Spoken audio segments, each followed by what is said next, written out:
Tengan ustedes muy buenas tardes, por lo menos aquí en Argentina, porque como ya se habrán acostumbrado, los días sábados es un espacio que la Sociedad Argentina de Infectología reserva a expositores del extranjero, que se encuentran fuera de nuestra geografía.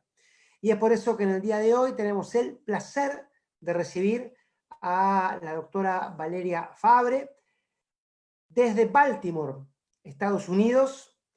Será presentada por también una colega de la Sociedad Argentina de Infectología, la doctora Graciela Sadino, desde Córdoba.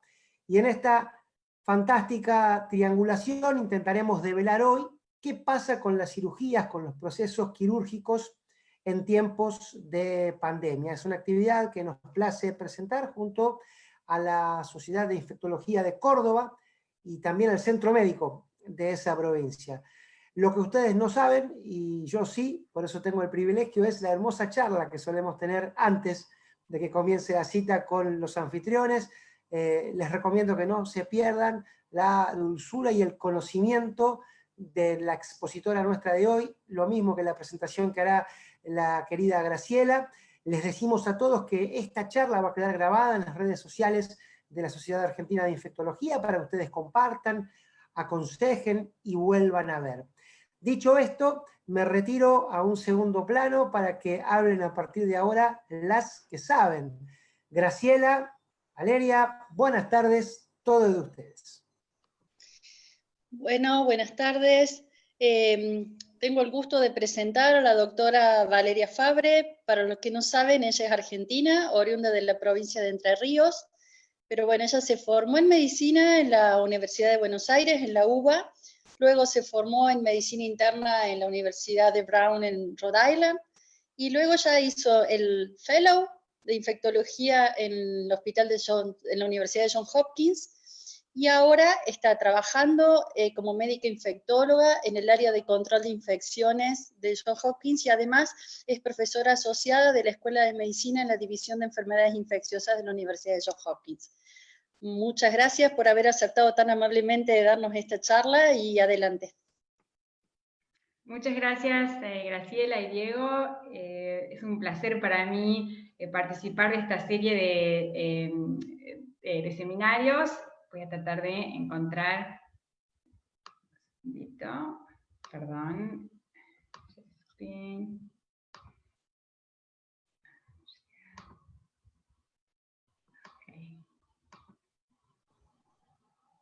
Perfecto, creo que... Está ok, ¿eh? Está perfecto, gracias. Sí, quería asegurarme de tener todo minimizado. Bueno, muchas gracias por la invitación, Graciela. Es un placer. El tema de hoy es procedimientos quirúrgicos en tiempos de pandemia por COVID. Y vamos a utilizar este tema como un marco de referencia para plantear los desafíos que hemos tenido en nuestro hospital y compartir un poco la experiencia de nuestro hospital desde el inicio de la pandemia. Muchas gracias, Graciela, y a la Sociedad de Infectología de Córdoba y de Argentina por apoyar estos webinars. No tengo ningún conflicto de interés. Y me gustaría comenzar la charla compartiendo la situación actual del estado donde vivo, que es el estado de Maryland. Este es un mapa de los Estados Unidos y muestra el número de casos. El color anaranjado más oscuro representa los estados con un mayor número de casos. El estado de Maryland está en la costa este, está marcado con el asterisco en azul, es un estado relativamente chico, que ha tenido, por cierto, un buen número de casos. Hemos tenido 65.000 casos desde marzo, cuando se detectó el primer caso, dando una tasa de 1.000 pacientes infectados cada 100.000 habitantes. Y por comparación, la ciudad de Nueva York tuvo casi el doble de hecho, con más de 2.000 infectados por 100.000 habitantes. Este gráfico representa el número de hospitalizaciones en el estado de Maryland. La curva en gris oscuro representa el número total de hospitalizaciones. La curva en rosado, la del medio, representa el número de hospitalizaciones a sala general, y la curva en lila, la última, la de más abajo, representa el número de hospitalizaciones a terapia intensiva. Entonces, como ven, el primer caso fue detectado casi a fines de marzo, con un pico de casos entre fines de abril y mediados de mayo, casi 6 semanas, con un número sostenido importante de casos, y afortunadamente actualmente con un descenso en el número de casos sostenido. Y es importante tener en cuenta este tipo de gráfico a la hora de tomar alguna de las decisiones a nivel hospitalario que vamos a desarrollar. Me gustaría continuar con un caso clínico que va a ilustrar algunos de los problemas o desafíos que hemos tenido. Se trata de un paciente que es admitido al hospital por una fractura de cadera. Por el protocolo que tenemos en el hospital prequirúrgico, el paciente recibe una prueba para COVID, PCR. La prueba es positiva y el paciente le cuenta al equipo quirúrgico que en realidad ya había sido testeado hace 3 semanas y media durante la investigación de un brote quirúrgico en un geriátrico donde él vive. El paciente no tiene actualmente síntomas de COVID, tampoco los tuvo cuando fue testeado, y cuenta que el Departamento de Salud ya lo había contactado y le había recomendado levantar el aislamiento hace 1 semana y media. Entonces, el equipo quirúrgico llama a infectología para determinar cuáles serían los próximos pasos a seguir, particularmente cuál sería el tipo de EPP y qué cuidados habría que tener. Entonces, las dos preguntas que surgen son, ¿qué sabemos sobre la duración del periodo de transmisión de un paciente infectado? Y cuáles son las estrategias para determinar el fin del aislamiento de un paciente. Uno de los primeros estudios que intenta responder la primera pregunta es un grupo alemán, es un estudio con un grupo chico de pacientes, son 9 pacientes, y lo que los investigadores hacen es tratar de cultivar el virus en el laboratorio de muestras de o hisopado nasofaringeo, que son los puntitos en amarillo dentro del recuadro rojo en la pantalla, o de esputo, que serían las muestras de esputo, son los puntitos anaranjadas en el gráfico. Estos son los días desde el inicio de los síntomas del paciente, y como vemos, los autores pudieron cultivar el virus en el laboratorio. Eso sería una manera indirecta de decir, digamos, que el virus podría transmitir la enfermedad, en muestras de pacientes que tenían síntomas o dentro de los 8 días desde el inicio de los síntomas. Es decir, que aquellas muestras de pacientes que reportaron que tenían síntomas por más de 8 días fueron las muestras que no pudieron cultivar el virus en el laboratorio. El otro aspecto interesante de este gráfico, y tengo la referencia acá, es un muy buen estudio que brinda un montón de información sobre COVID, y recomiendo la lectura de este artículo. Quería remarcar que aún en el día 8, que es un día donde todavía se recupera virus que es viable, hasta el 50% de los pacientes ya se les detecta anticuerpos contra COVID. Otro grupo que también evalúa este tema es un grupo canadiense, y en este caso los investigadores también evalúan cuál es la correlación o la significancia del ciclo umbral de PCR, en inglés es cycle threshold, y por eso van a ver CT en el gráfico, que el ciclo umbral indica el inicio de la amplificación de la reacción en la prueba, y tiene una relación inversa con la presencia o con la cantidad de virus. Es decir, que cuanto más bajo es el ciclo umbral, más ARN hay en la muestra, y cuanto más alto es el ciclo umbral, hay menos virus, menos ARN. Ellos toman muestras de 90 pacientes en Canadá, un cohorte de la población general, 50% hombres, edad promedio 45, en diferentes, digamos, estadios de la enfermedad, con algunos pacientes en los que les tomaron la muestra en día 0 a el día 21. De estas muestras, similar a lo que describí con el estudio alemán, intentan entonces cultivar el virus de estas muestras en el laboratorio para ver si el virus es viable y tratar de determinar cuál es el periodo de infectividad o de contagio de los pacientes con COVID.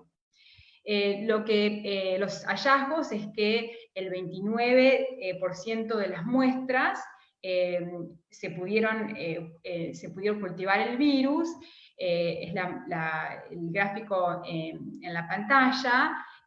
Lo que muestra es que, nuevamente, las muestras de las que se pudo cultivar el virus fueron de pacientes que reportaron síntomas hasta 8 días, o sea, prácticamente dentro de la primera semana desde que un paciente reconoce que tiene síntomas. Y con respecto al ciclo umbral, lo que vieron es que cuanto más alto era el ciclo umbral, esas eran las muestras que eran menos probable que pudieran cultivar el virus. Entonces, básicamente lo que eso sugiere es que en los pacientes en los que se detecta el virus por PCR pasado el día 8, son muestras que tiene poco virus, y es virus que es poco probable que sea viable.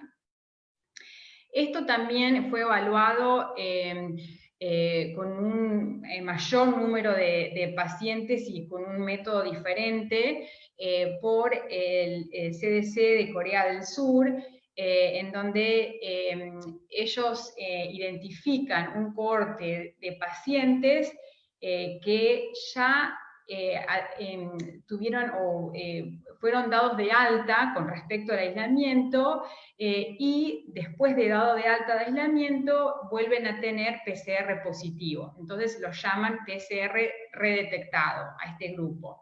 Identifican 285 pacientes, algunos ya tenían resolución completa de síntomas, otros tenían todavía algunos síntomas. Algunos pacientes tenían hasta 82 días de haber sido levantado del aislamiento, o sea, meses, con una PCR positiva. Y lo que hicieron fue también identificar y seguir y monitorear a 790 contactos estrechos de estos pacientes, familiares y otros, por un mínimo de 14 días, para, digamos, evaluar si con estos 285 pacientes que tenían la PCR aún positiva, si estaban contagiando sus contactos estrechos. También hicieron, como en los estudios anteriores, tomaron muestras o pudieron, digamos, conseguir muestras para llevar al laboratorio para cultivo de un número más chico, de 108 pacientes, y no detectaron virus viable, o sea, no pudieron cultivar el virus en ninguna de estas muestras. También evaluaron la significancia o el rol del ciclo umbral como grupo canadiense y encuentran resultados similares en donde un ciclo umbral, digamos, con valor elevado de más de 30, fueron estas pruebas, digamos, que el virus no se pudo cultivar. Es decir, que esto confirma lo que otros estudios con muestras más, digamos, chicas venían planteando. Dentro de estos 790 casos o contactos que ellos seguían, hubo solamente 3 casos nuevos, y también evaluaron si este virus, estos 3 casos nuevos, era viable, y reportan que el virus fue no viable. Entonces, estos estudios que compartí con ustedes básicamente nos permiten concluir que el ARN se puede detectar por varias semanas después del comienzo de los síntomas en un paciente infectado, pero que es poco probable que represente virus viable si esa prueba es positiva pasada el día 8 desde el inicio de los síntomas. Sí quería remarcar una limitación importante de estos datos, que es que los pacientes inmunocomprometidos, especialmente pacientes con inmunocompromiso severo, no están bien representados en estos estudios, y estos son los pacientes que históricamente tienen excreción de virus más prolongado, y quizás este corte de día 8 no se puede extrapolar a este grupo en particular. Así que hay que tener en cuenta eso.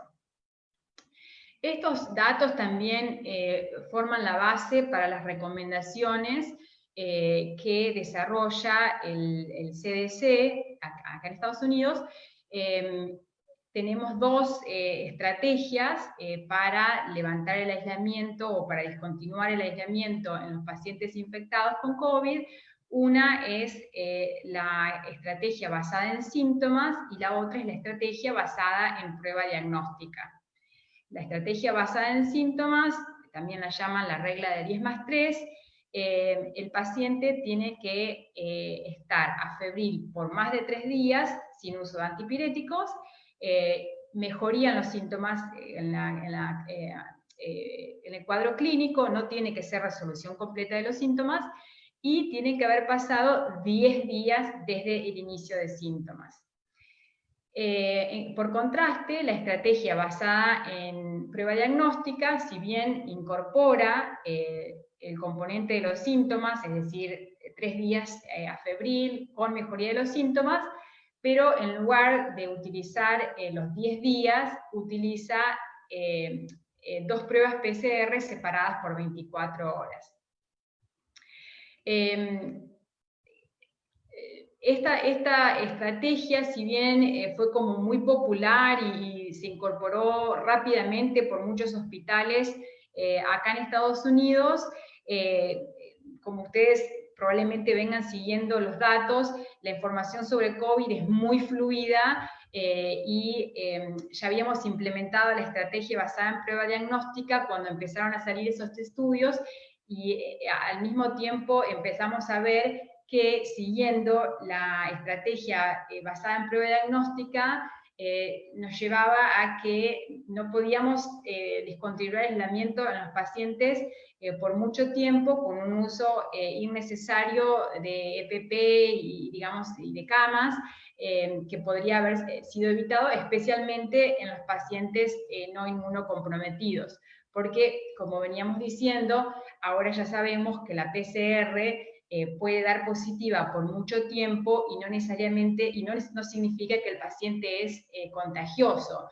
Pero una vez que vemos esa prueba positiva en la computadora, es muy difícil explicar o dar tranquilidad al equipo médico que no es especialista quizás, para entender que a pesar de que la prueba es positiva, el paciente no es contagioso.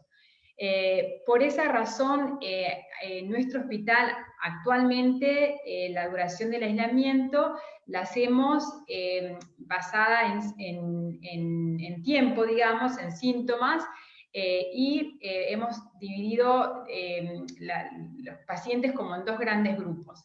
Los pacientes que llamamos con curso clínico no complicado, que sería el grupo de la izquierda en la tabla, es decir, estos son los pacientes que nunca estuvieron en terapia, que no fueron intubados, que siempre estuvo en la sala general.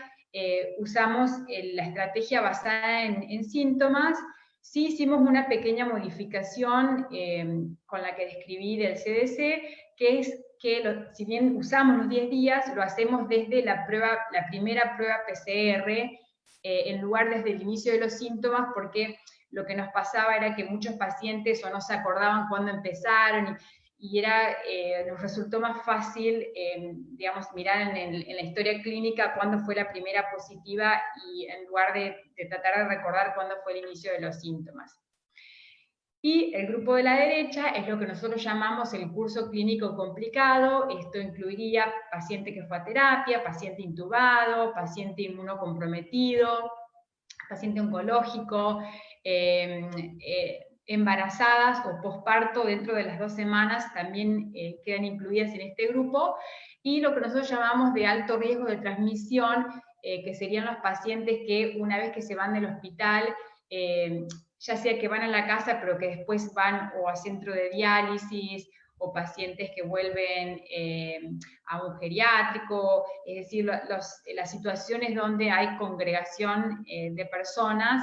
Entonces utilizamos esta categoría, que es de 28 días desde la primera prueba PCR positiva, y en general, digamos, no hemos tenido ningún paciente que no haya mejorado, digamos, para este entonces. Así que simplemente diciendo 28 días de la primera prueba positiva, la definición funciona.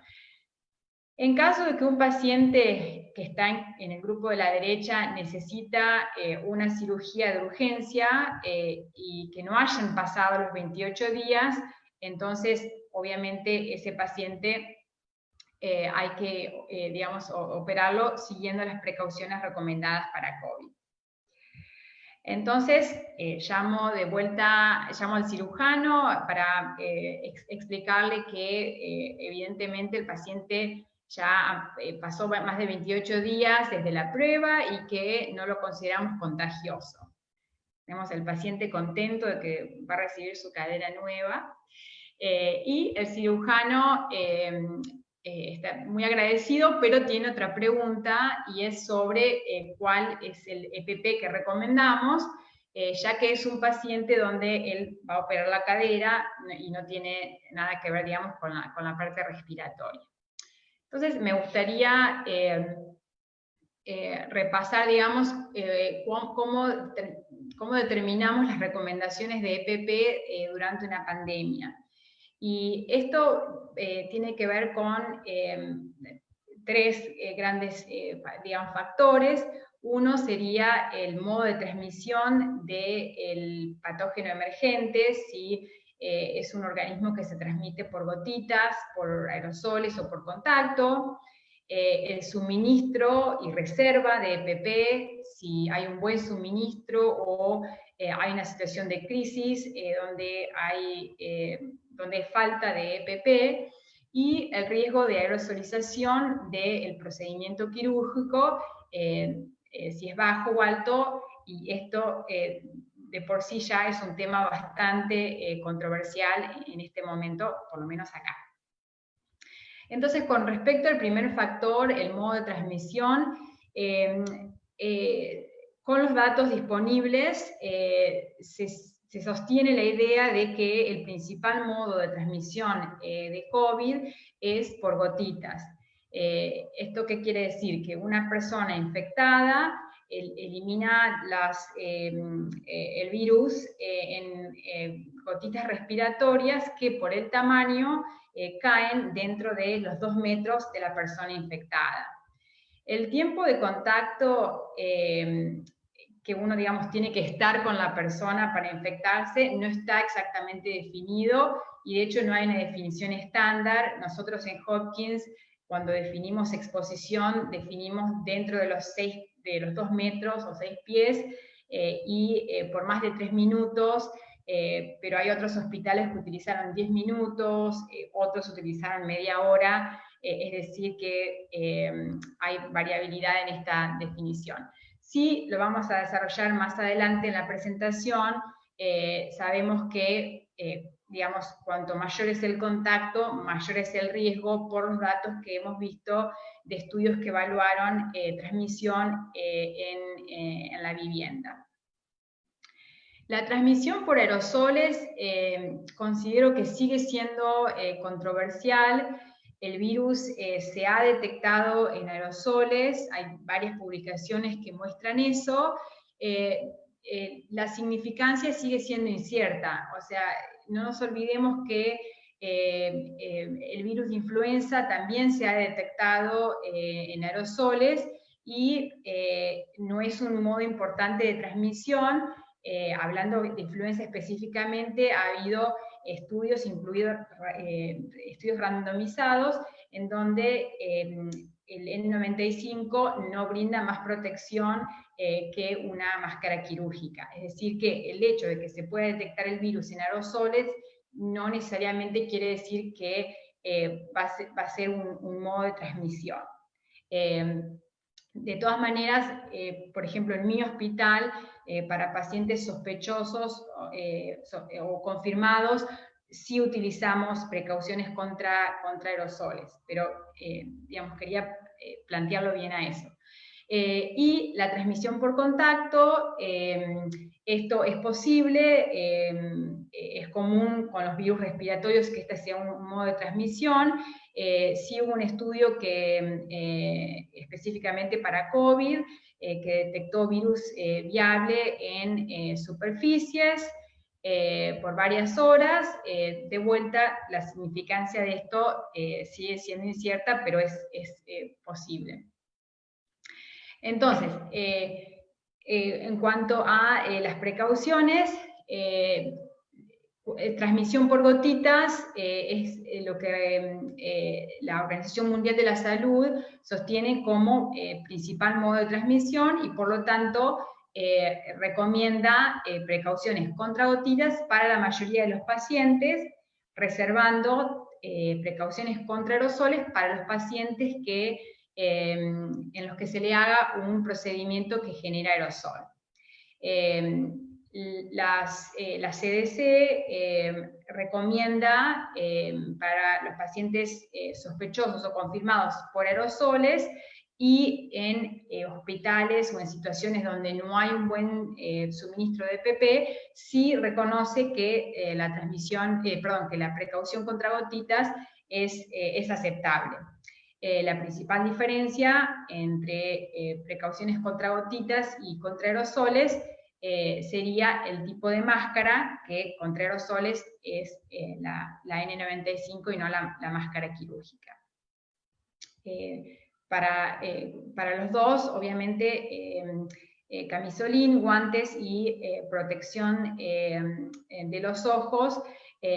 Nosotros en Hopkins hemos implementado el escudo facial de manera universal para todo interacción con los pacientes, entendiendo que el escudo facial provee o brinda una mejor, digamos, barrera física y protección para la cara, comparado con solamente los anteojos.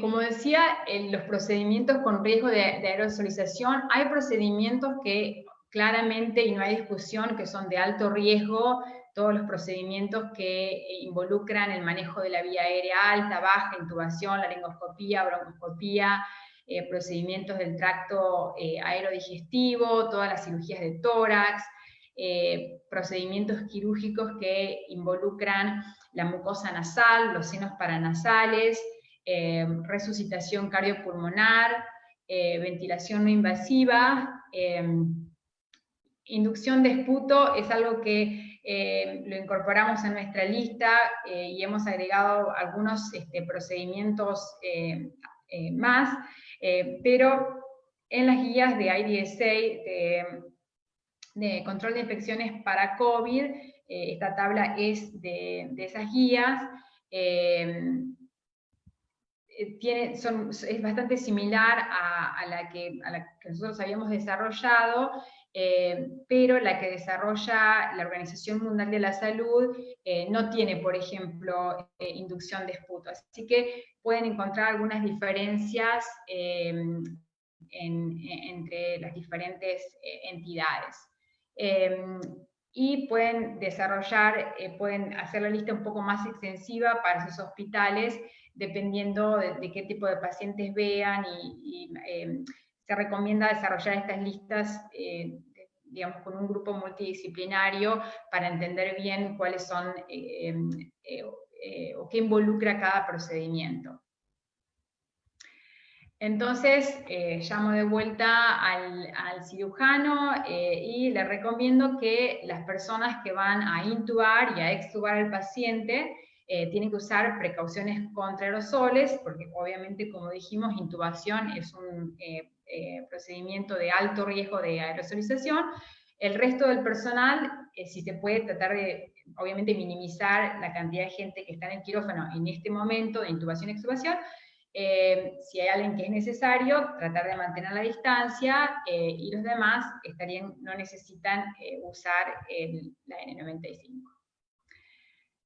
Bueno, ahora vamos a hablar un poquito sobre los elementos o factores que hay que tener en cuenta a la hora de determinar la actividad quirúrgica del hospital en el medio de una pandemia.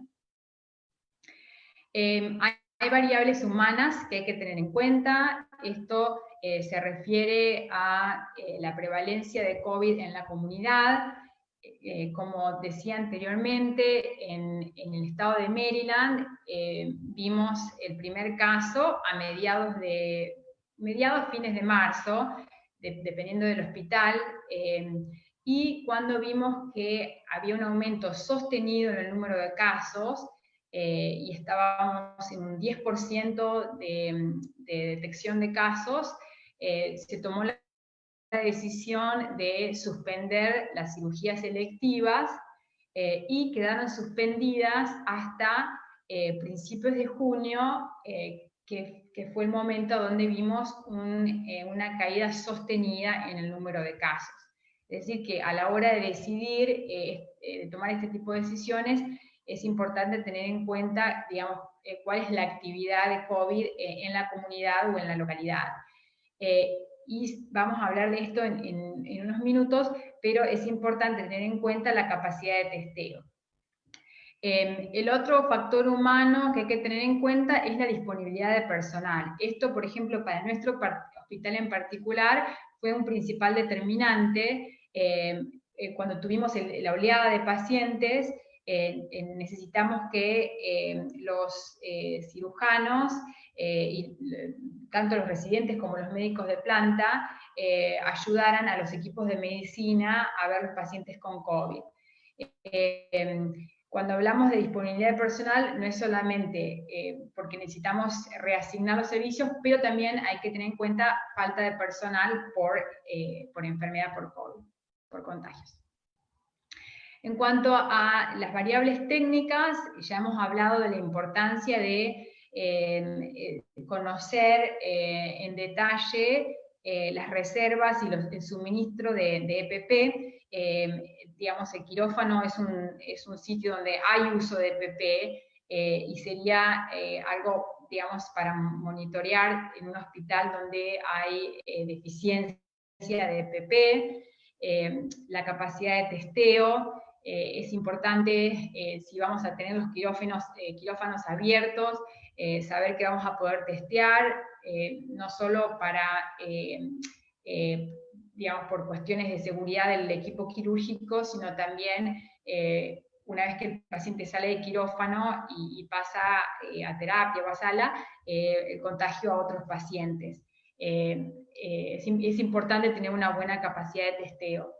El suministro de sangre no fue un problema particularmente en nuestro estado, pero sí en otros estados donde por las restricciones en la actividad social hubo un corte en las donaciones de sangre y algunos bancos de sangre realmente se quedaron sin sangre. Y la disponibilidad de camas, obviamente en el momento de la oleada de los pacientes hay que tener camas reservadas para estos pacientes, y esa sería otra razón por la que necesitaríamos discontinuar las cirugías electivas.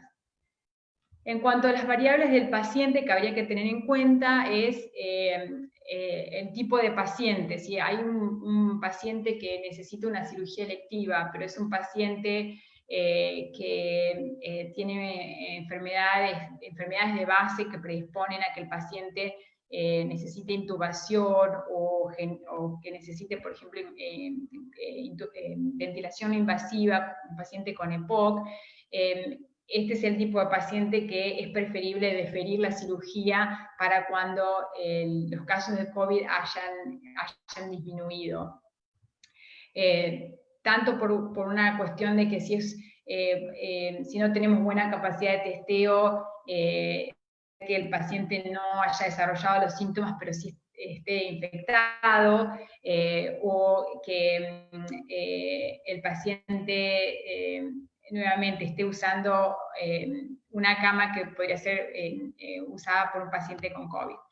Las condiciones asociadas con peor pronóstico, los pacientes con diabetes o edad avanzada, las cosas que se han asociado con COVID serían los pacientes que también querríamos deferir sus cirugías. El pronóstico del paciente, si la intervención quirúrgica se pospone, obviamente hay que tenerlo en cuenta.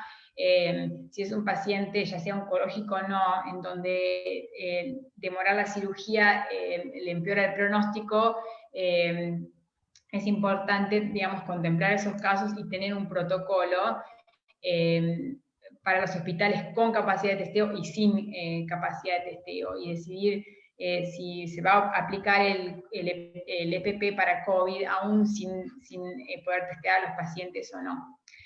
Y el riesgo de transmisión de los pacientes. Con esto me refiero a que hay grupos de pacientes que sabemos que la prevalencia de COVID es muy alta. Sería el caso de los geriátricos. Esto es un estudio de prevalencia que hicimos en geriátricos en Maryland, 11 geriátricos. Eran todos pacientes sin síntomas de COVID, y si bien hubo bastante variabilidad, pero entre un 40 a un 85% de las personas en los geriátricos, de los residentes, sin síntomas con prueba positiva. Una cifra muy alarmante, creo que se reprodujo en muchos otros lugares, y es una población que se ha identificado como un reservorio de COVID sin síntomas, y eso también es para tener en cuenta a la hora de terminar las cirugías. Entonces, ¿cuáles serían las recomendaciones para los grupos de cirugía y anestesia durante una pandemia? Es muy importante tener una lista que si en lo posible desarrollada por un comité o un grupo multidisciplinario, con cuáles son las cirugías que van a ser de urgencia y cuáles son las cirugías que van a ser electivas. Existen guías también a través de la Sociedad de Cirugía de Estados Unidos, probablemente existan en Argentina también, para una vez que, digamos, se determina que las electivas se suspenden, que quede bien claro para todo el mundo cuáles están dentro de ese grupo. Desarrollar un protocolo para las cirugías, entonces, de que las que no se pueden demorar, como decía antes, qué tipo de EPP se va a usar, qué algoritmo de testeo se va a hacer. Muy importante el monitoreo de la tasa de uso de EPP, se puede hacer a nivel semanal, por departamento, determinar ya a priori cuáles van a ser las fases de actividad. Algunos hospitales habían establecido que si durante una semana, si durante 7 días había el número de casos era estable, entonces se podía pasar a la fase siguiente. Otros hospitales utilizaron 14 días y diferentes tipos de aumento, digamos, en la capacidad de operar. Algunos tomaron un 10% de las cirugías se iban a aumentar, y esto lo puede disponer, obviamente, cada hospital basado en la situación. Este es el algoritmo que desarrollamos para Hopkins. La primera pregunta es si el paciente tiene un resultado de un COVID PCR, si el resultado es positivo, es decir, un paciente con infección. La próxima pregunta es si se puede manejar de manera conservativa, o si la cirugía se determina que es necesaria, entonces el paciente se opera en quirófano con presión negativa y con precauciones contra aerosoles. Si la prueba da negativa, o si la cirugía es de emergencia, pero el paciente era asintomático, entonces va a quirófano normal con precauciones contra aerosoles, que serían las que usamos para COVID. Esto sería como en más detalle los pacientes sin síntomas de COVID, con prueba negativa a la hora de determinar el EPP. Si el procedimiento quirúrgico involucra intubación, como esto se considera, como habíamos hablado, tanto la Organización Mundial de la Salud como la CDC coinciden que para procedimientos que generan aerosoles, precauciones contra aerosoles. Si el procedimiento quirúrgico no involucra intubación, la próxima pregunta es si hay algún otro procedimiento que genere aerosoles. Si la respuesta es sí, precaución contra aerosoles. Si la respuesta es no, precauciones estándar. Lo que aprendimos del testeo prequirúrgico en Hopkins es que la positividad de estos casos fue baja, aún en el momento de pico de casos. Solo el 0.5% de pacientes testeados, pacientes sin síntomas, fueron positivos. Esto son pacientes que representan la población general. Y como decía, la importancia del volumen de testeo. Este es un gráfico del estado de Maryland, desde fines de marzo. Como ven, la capacidad de testeo era bastante baja, y por lo tanto la positividad de casos era desproporcionalmente alta. A medida que aumenta la capacidad de testeo, puede ser que la positividad baje, porque se diluye un poquito, pero fíjense que aun cuando alcanzamos buena capacidad de testeo, en nuestro caso, el número de casos se ha reducido, pero es importante a la hora de tomar esas decisiones entender si la positividad es alta porque realmente hay mucha transmisión o porque se está haciendo muy poco testeo. Lo otro que hemos aprendido en estos meses es que el riesgo de contagio ha sido, aún dentro del grupo de trabajadores de la salud, ha sido mayor afuera del hospital que en el hospital.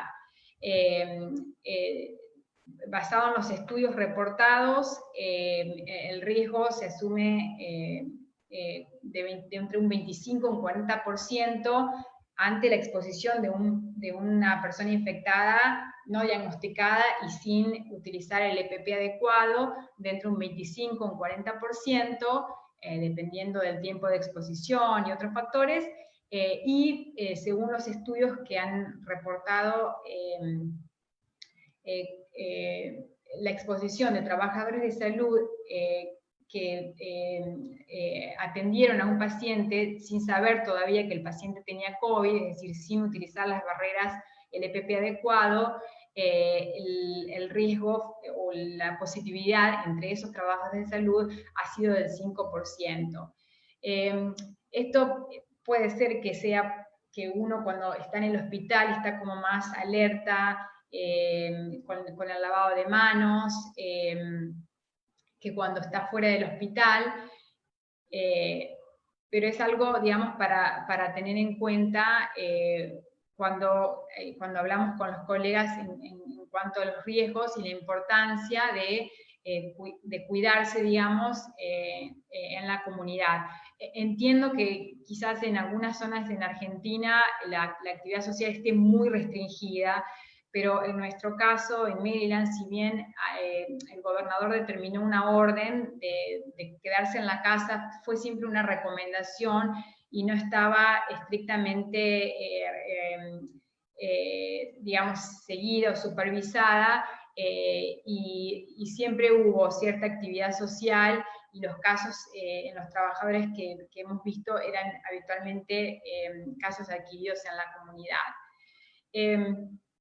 Esta información no tuve tiempo de actualizarla para la charla. En su momento, cuando preparé esta lámina, habíamos testeado 839 trabajadores del hospital. Esto incluía gente que trabaja en la cocina, gente que trabaja en limpieza. El 8% de los pacientes testeados tuvo una prueba positiva, PCR, la mayoría eran trabajadores de salud, y vimos fue como cambiando la epidemiología de estos casos. En la primera fase, la primera mitad de la pandemia, fueron casos relacionados o con viajes o a conferencias, o viajes internacionales, y la segunda mitad de la pandemia, en nuestro caso, fueron casos adquiridos en la comunidad, en contacto, digamos, con otras personas, muchas personas obviamente sin tener un contacto, digamos, identificado, y una menor proporción de casos en donde el trabajador de salud cuidó de un paciente sin saber sin diagnóstico, y con alguna, digamos, interrupción en el EPP. Al principio habíamos recomendado el uso de máscara universal, y ya desde hace varias semanas, cuando tuvimos el mayor número de casos, fue cuando implementamos también el escudo facial universal. Entonces, las conclusiones de lo que hemos vivido y de la revisión de la literatura que hemos hecho hasta ahora es que COVID es una enfermedad principalmente de la comunidad. Es importante el trabajo coordinado, multidisciplinario, para asegurar que las necesidades de un hospital durante la pandemia puedan cubrirse rápidamente. Y cuando hay transmisión moderada de COVID en la comunidad, considerar la interrupción de las cirugías selectivas debe considerarse para asegurar una respuesta adecuada a una oleada de pacientes que requieren hospitalización. Con eso dejo mi correo electrónico por si alguien quiere contactarme, ya sea por alguno de las referencias de los artículos que mencioné, preguntas que por ahí no surgen ahora, pero pueden surgir más adelante. Esta es una foto de Johns Hopkins, del Hospital Viejo, que saqué con mi celular. También se pueden ver algunos de los pabellones más nuevos. Así que voy a dejar de compartir y le paso entonces a Diego. Acá estamos. Y ahí está Graciela también. Excelente, Valeria, muy bien, hemos sido muy atentos. Está pegando el sol acá. Claro, es un hermoso mediodía acá en Buenos Aires. Graciela, si vos tenés algunos interrogantes o algunos conceptos para compartir con Valeria, adelante, después nosotros vertimos juntos algunas consultas de la comunidad médica a través de nuestro sitio web. Bien. Primero vamos con el tema de las cirugías. Vos hablaste bien de los elementos de protección personal en relación a la intubación, en relación a las cirugías que generan aerosoles. La pregunta es, para cirugías que sabemos que pueden generar aerosoles, como por ejemplo las traumatológicas, pero que no tienen tanto que ver con la vía aérea, ¿qué elementos de protección personal, qué nivel de protección sugerirías? Exacto, entonces cirugía ortopédica, como vos decís, en donde hay aerosolización, pero no de secreciones respiratorias, obviamente depende, si es un paciente que ya está confirmado de COVID, obviamente precauciones para COVID, ¿no? Pero si es un paciente que tiene la prueba negativa, solamente el equipo que hace la intubación o la extubación, que debería ser no más de 1 o 2 personas, son las que usan la N95, o sea, las precauciones contra gotitas, pero digamos, el cirujano que está operando la rodilla o la cadera, digamos, puede utilizar sus precauciones estándar. Bien. Bueno, otra pregunta. En cuanto a una cirugía, yo no sé cuánto demoran ustedes en tener el resultado de una PCR. Acá nos puede llevar de un día para el otro. Entonces, en una cirugía de emergencia, que no tenemos el hisopado, ¿vos justificarías la realización de la PCR en el postquirúrgico inmediato? Exacto, Graciela, muy buena pregunta. Nosotros teníamos 2 tipos de pruebas. La PCR rápida, que era la de CEFE, que nos venía dentro de las 4 horas, y otra PCR que, como vos decís, prácticamente recibimos el resultado al otro día. Entonces, si es una cirugía de emergencia, si es de emergencia, la cirugía se tiene que hacer con las precauciones, digamos, asumiendo que el paciente es positivo. Y realmente no hay tiempo para perder. Si la cirugía se puede demorar sin cambiar el pronóstico del paciente, entonces sí, yo mandaría la prueba. De hecho, digamos, ni bien el paciente entra, mientras está en observación por esas horas hasta que va a ir al quirófano. Ayuda a entender si el paciente tiene síntomas o no, y ayuda a entender de dónde el paciente viene. Si el paciente viene de un geriátrico y no hay prueba de testeo, o la prueba quedó pendiente, o por alguna razón, ese es un tipo de paciente que tendrías que asumir que es positivo. Por ejemplo, en nuestra experiencia con los datos que yo mostré, o sea, de 100 residentes en un geriátrico, 80 les da positivo. Entonces, si es un paciente, digamos, que viene de un geriátrico, por ahí sería prudente asumir que es un paciente que, digamos, que puede estar o incubando o que puede ser positivo. De todas maneras, hay que ponerlo en el contexto de, de los casos en la comunidad, como hablábamos, si la transmisión es baja o es moderada, y si esos datos son en el contexto de una buena capacidad de testeo o no. Bien, bueno, otra pregunta. Con el personal de salud me llamó la atención tus números, porque nosotros tenemos mucho menos casos, pero ha habido tasas de transmisión del personal por arriba del 10, 12%.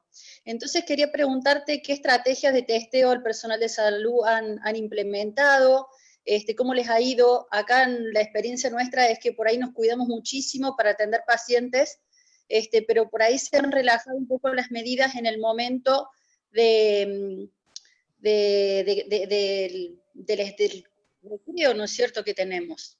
Exacto, excelente pregunta, Graciela. Nosotros pasamos por diferentes etapas. Al principio, cuando no había tantos casos, si un trabajador de salud había sido expuesto, ya sea un familiar o un amigo, la recomendación era que se aísle por 14 días. Y solamente testeábamos si este trabajador de salud desarrollaba síntomas. Cuando aumentó el número de casos y entendimos que COVID en Mérida estaba en todos lados, que coincidió con el momento que empezamos a recomendar la máscara universal para pacientes, para trabajadores de salud, entonces dejamos de hacer esa recomendación, y si el trabajador de salud había sido expuesto a un COVID, la pareja, un amigo, lo dejábamos que venga a trabajar, siempre cumpliendo con las medidas de precaución, y testeábamos si era positivo. Es decir, que nunca hicimos un testeo del personal sin síntomas. Sí quiero aclarar que la lista, digamos, de síntomas es muy, muy extensiva, y de hecho incluimos dolor de cabeza. Hicimos mucho hincapié en esto. De hecho, personalmente yo he recorrido salas hablando con el equipo de enfermería, con los médicos, repasando si sabían reconocer cuáles eran los síntomas de COVID, realmente empujando a que ante un mínimo síntoma testear. Acá justo coincidió con la época de alergias, y tuvimos algunos casos donde el trabajador de salud, el primer síntoma fue síntomas de alergia, entonces no pensó que era eso y vino a trabajar lo mismo. Entonces realmente dedicamos mucho esfuerzo en sacar el estigma, y que el trabajador de salud se relaje y diga, tengo un dolor de cabeza, sí, me voy a testear porque es realmente lo más seguro. Yo quiero saber si tengo, yo quiero saber si me tengo que quedar en mi casa o no. Entonces, generar ese marco de confianza, y de que, digamos, si tenés un síntoma, no querés esconderte, sino más bien, digamos, que es algo, digamos, que le puede tocar a cualquiera, que probablemente le toque a cualquiera, y necesitamos estar, digamos, trabajando en equipo y juntos, y no, digamos, digamos, de otra manera.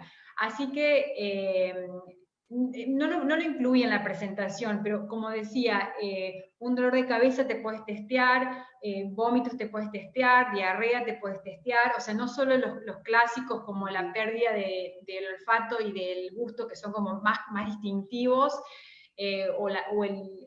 obviamente la tos. Lo hicimos bien extensivo, cosa de que sea, de poder captar, digamos, la mayor cantidad de casos. Bien, y me llamó muchísimo la atención lo de las estrategias que vos planteaste de aislamiento, para si basamos estrategias para levantar aislamiento, y también para el alta de los pacientes, o basados en los síntomas o basados en PCR. Me llamó muchísimo la atención que ni siquiera a los 28 días lo testearon a los pacientes. Acá nadie le damos el alta si no tiene 2 hisopados negativos, o sea, acá evidentemente la estrategia es basada en PCR. Claro, exacto. Nosotros pasamos por esa fase, y esto es algo que se ha compartido mucho en los blogs de acá de epidemiología de Estados Unidos, y quedamos todos como atrapados con el tema de la PCR. Pacientes que por ahí, o sea, el criterio para darle de alta a un paciente del hospital es cuando esté, cuando médicamente esté mejorado, el paciente se puede ir. No tiene que haberse levantado el aislamiento. Yo entiendo que por ahí son diferentes digamos, las recomendaciones basado en lo que sabemos, digamos, de la sociedad o culturalmente, pero acá un paciente, si mejoró, se puede ir a su casa, y tiene que seguir el aislamiento en la casa si todavía le toca seguir. Es decir, que no es que el paciente se queda porque todavía no terminó el aislamiento. Pero sí, nos ha pasado de pacientes que les dimos del alta y tienen que volver por cualquier razón, digamos, y nosotros sí implementamos el protocolo de testeo, digamos, cada vez que un paciente ingresa, y hasta eso lo vamos a cambiar, porque nos ha pasado de pacientes que dimos de alta y vuelve, y le sigue dando positivo, y el paciente viene quizás porque se le infectó un dedo del pie y no tiene ningún síntoma de COVID, ya ha pasado más de un mes y sigue dando positivo. Y es claramente, basado en los datos, un paciente que obviamente ya no es contagioso, y genera, como decía yo, una ansiedad de que tiene PCR todavía positivo, ¿qué hacemos? Bla, bla, bla. Entonces nos deshicimos de la estrategia de PCR. Y muchos hospitales están siguiendo el mismo approach. Sí. Bien. Y si si un paciente tiene criterio de testeo y la primera PCR da negativa, ¿lo testean de nuevo? Y la última pregunta, ¿idearon alguna estrategia de combinación entre anticuerpos y PCR según la situación? Bueno, entonces la primera pregunta, si tenemos un paciente que tenemos sospecha clínica de COVID y la prueba nos dio negativo, la volvemos a repetir. Al principio tuvimos muchos problemas con la técnica de hisopado. Entonces tuvimos que hacer mucho entrenamiento de cómo tomar digamos, la muestra, que hacer, digamos, seguir bien las recomendaciones. Eso fue, digamos, un problema que tuvimos al principio. Hemos tenido pacientes en donde ya vienen con la neumonía bien desarrollada, el hisopado nasofaringeo le da negativo, pero una muestra de esputo da positiva. Y eso se ha visto en los estudios que la prueba de esputo es más sensible por más tiempo que el hisopado nasofaringeo. El problema es que la mayoría de los pacientes tienen tos seca, entonces habitualmente no conseguimos el esputo para testear, no queremos inducir esputo porque eso genera aerosoles, y tampoco queremos recomendar la broncoscopía porque también genera aerosoles. Así que no se puede hacer mucho, pero los pacientes que están produciendo esputo, que en nuestro caso ha sido como un 30%, tenemos validada la prueba y en los casos que nos da negativo en el hisopado lo hacemos en esputo.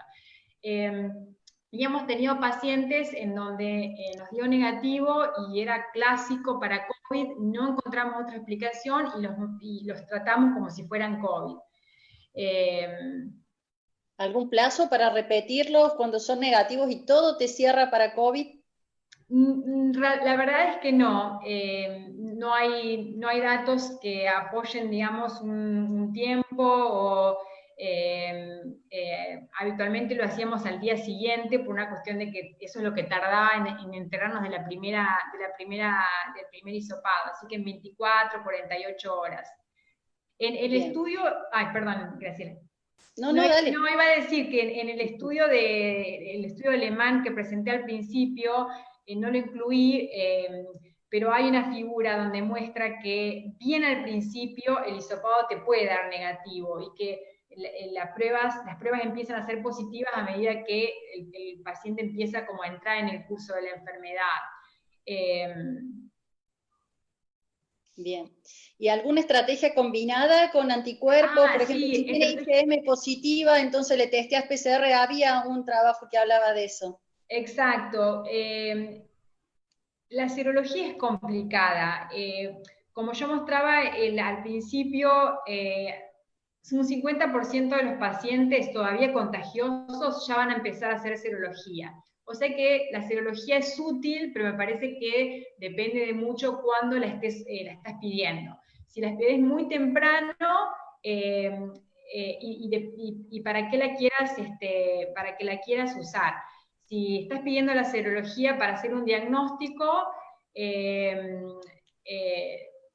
te va a ayudar, ya se sabe que el 100% de los pacientes va a tener una IgG positiva ya a los 10 días dentro de la infección.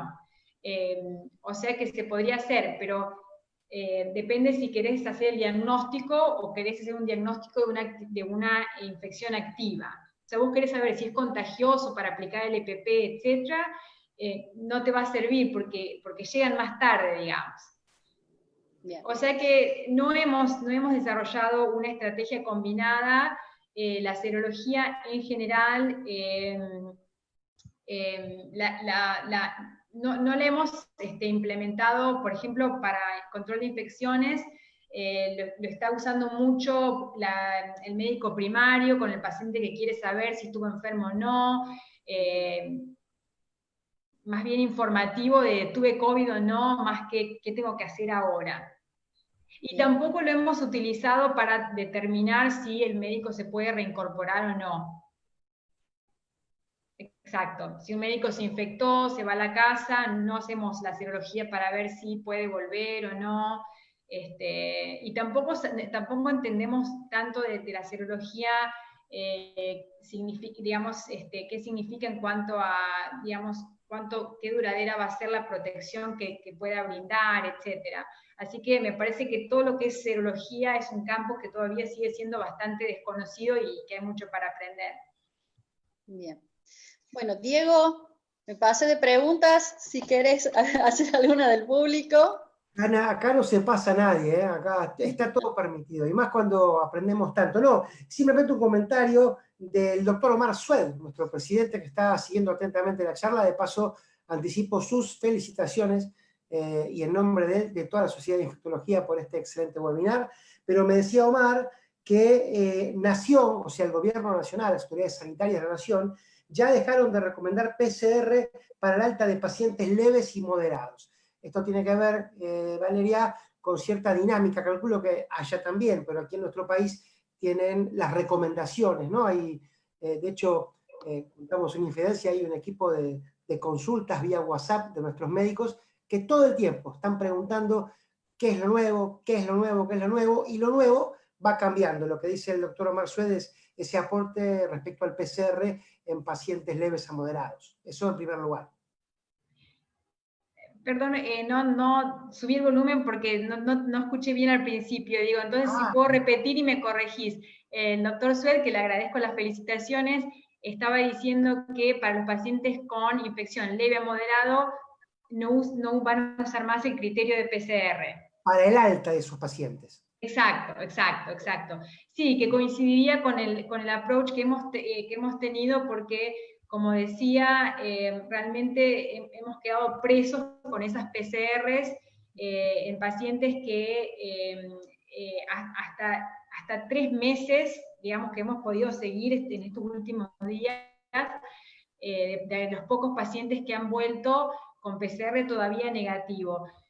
Nosotros decidimos no implementarlo a lo del el ciclo umbral, que me parece muy interesante, por una cuestión de que puede ser que también nos quedemos presos con eso. ¿Cuál es el cutoff? Tiene que ser 28, tiene que ser 30, ahí como mostré los datos de Corea del Sur, el ciclo umbral que definieron era de 30, el grupo canadiense era de 20 y pico.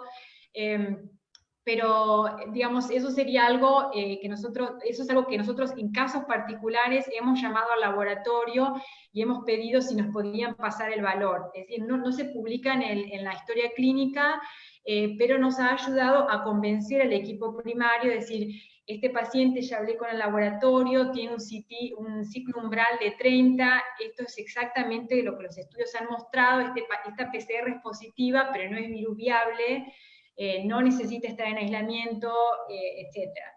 Así que no sé si es algo que por ahí se ha empezado a hablar, pero es algo que, digamos que, yo no sé si lo recomendaría, digamos, para uso diseminado de todos los días, pero para casos especiales, por ahí sería interesante, digamos, evaluar ese aspecto. Muy bien. Y te hago ahí me aclara, una aclaración que vale es que, bueno, en Córdoba las recomendaciones no son las mismas de Nación. Acá todavía se está usando la estrategia basada en PCR, y mismo hasta que no son negativos, con 2 hisopados con 24 horas de diferencia, no le dan el alta, no se levanta el aislamiento, no se habilita a trabajar al paciente. Una última preguntita, ya que me dijo Diego que no me pasó, que me hicieron llegar unos colegas. ¿Han ideado alguna estrategia de chequeo masivo, de testeo masivo del personal de salud en el apogeo de los casos? Porque acá en algunos lugares los están organizando eso. Graciela, es un tema muy interesante. De hecho, los residentes de medicina interna particularmente fue un grupo que pidió eso, y bueno, siempre tratamos de persuadirlos y no tomamos ese approach por varias razones. Pienso que sería algo interesante de evaluar, habría que determinar cuál sería la frecuencia adecuada para testear.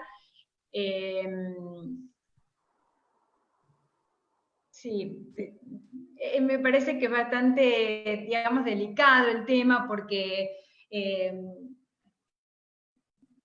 no sé, podría implementarse,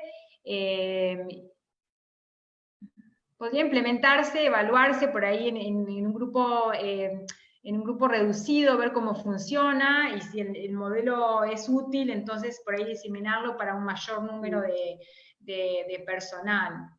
Y sí, bueno, sí, evidentemente hay, digamos, la capacidad de testeo es muy buena, porque si se ofrece, digamos, testeo masivo del personal. Bien. Bueno, Diego, no sé si vos tenés alguna pregunta del público. Claro que sí. Primero quería decirle a Valeria que estamos muy orgullosos de tu, aunque te parezca raro, de tu no sé. Eso nos pone bien, digamos. Está muy bien que ustedes también digan lo que saben, y lo que no saben digan, bueno, no sabemos. Eso está súper lindo. Te lo digo ya como ciudadano común, ¿no? Sí. Lo valoramos mucho. Sí, tenemos más o menos 25 preguntas del personal médico, pero tranquilos, que también le contamos a Valeria, que Graciela ya lo sabe, nosotros tenemos un equipo de médicos que se dedica exclusivamente desde el comienzo de la pandemia a responder preguntas de la comunidad científica y del público, así que lo que no podamos resolver ahora se va a ir resolviendo en el transcurso de los días. Pero sí, Valeria, ya que estás ahí, tengo esta pregunta de Luis que dice, a ver, la elegí porque me parece que tiene muchas sustancias y es muy específica, así te aprovechamos.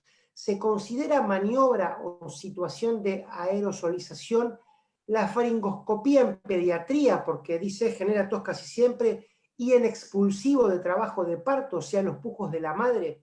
Y en este último caso, ¿la prevención de aerosoles es solo para el partero o para todo el equipo de la sala de partos? Para los chicos, sí, o sea, un examen de faringe se consideraría un procedimiento que genera aerosoles. La parte de la mamá teniendo durante el parto también. Para todo, o sea, para todo el personal que esté, digamos, dentro de los 6 pies, de los 2 metros, perdón. Perfecto. Y la última, ahora sí, ante la posibilidad de falsos negativos de PCR en el paciente a operar, ¿se justifica la realización de cortes de tórax? Yo no recomendaría un TAC de tórax para hacer un diagnóstico con respecto al hisopado negativo. Si es un paciente sin síntomas y la prevalencia en la comunidad es baja, lo más probable es que ese resultado negativo sea negativo. Muy bien. Bueno, golpe bajo. Mira este mate que me estoy tomando, Valeria. Esto quiere decir que te vamos a estar esperando para el Congreso de la SADI. Anotátelo por ahí, ya te vas a recibir la invitación, porque para nosotros es un enorme lujo, una hermosa riqueza desde la Sociedad Argentina de Infectología poder contar con profesionales como vos en el exterior, haciendo un recorrido tan honesto de la profesión y capacitándose de la manera en la que te capacitas. Talento argentino, conocimiento argentino, en este caso, allá lejos y tan cerca a través de este tipo de contactos. Así que en cualquier momento recibís la participación. Yo te intentaré convencer con lo único que puedo, que es con este mate que, si lo observás, le sale un hermoso vaporcito. Las felicitaciones para vos, Valeria. Muchas gracias por tu tiempo. Las felicitaciones para vos también, Graciela, allí a todos nuestros amigos de Córdoba. Gracias por estar codo a codo con la SADI difundiendo esta serie de contenidos. Las saludo si ustedes se quieren despedir y cierro yo formalmente. Bueno, muchas gracias. Nuevamente, 1.000.000 de gracias a la doctora Sadino por extenderme la invitación. Ese correo electrónico me encuentra siempre, así que cualquier duda o que quieran discutir un protocolo o lo que sea, siempre Graciela sabe, digamos, contenta de hablar. Así que 1.000.000 de gracias a los dos. Bueno, Vale, excelente tu charla, muchas gracias por tu disposición, y para no ser menos, también te podemos contar para las jornadas de invierno de la Sociedad de Infectología, este año, el que viene, cuando sea, así que muchísimas gracias. Por Buenas supuesto, tardes. gracias. Gracias a todos, será afortunadamente, y si todo sale bien, hasta el próximo encuentro. Muy buenas tardes.